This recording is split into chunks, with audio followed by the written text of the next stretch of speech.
পড়ায় মন বসানো অনেকের জন্য কঠিন হতে পারে, কিন্তু কিছু সহজ কৌশল মেনে চললে মনোযোগ ধরে রাখা সহজ হয়। প্রথমে আপনাকে একটা নিরিবিলি পরিবেশ তৈরি করতে হবে। ফোন, টিভি, গেম ইত্যাদি থেকে দূরে থাকুন। শান্ত ঘর বেছে নিন।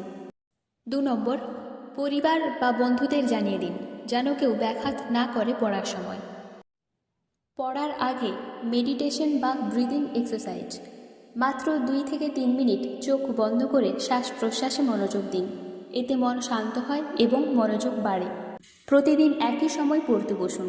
শরীর ও মস্তিষ্ক অভ্যস্ত হয়ে পড়বে। ছোট ছোট সময় ভাগ করে পড়া। 25 মিনিট পড়া, 5 মিনিট বিরতি।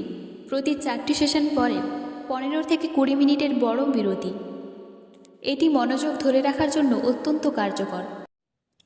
লক্ষ্য নির্ধারণ করুন। যেমন ধরুন, আজ 2টা অধ্যায় শেষ করব। এইভাবে ছোট ছোট টার্গেট নিন। লক্ষ্য পূরণ হলে নিজেকে ছোট পুরস্কার দিন, যেমন ধরুন প্রিয় স্ন্যাক্স কিংবা 10 মিনিট মোবাইল ইত্যাদি। হাতে লিখে নোট তৈরি করুন। নিজের হাতে লিখলে মনোযোগ বেশি থাকে। ছবিসহ বা ডায়াগ্রামের মাধ্যমে মনে রাখা সহজ হয়।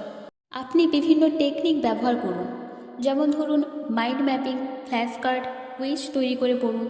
এতে একঘেয়েমি কাটে এবং মন থাকে বেশিক্ষণ।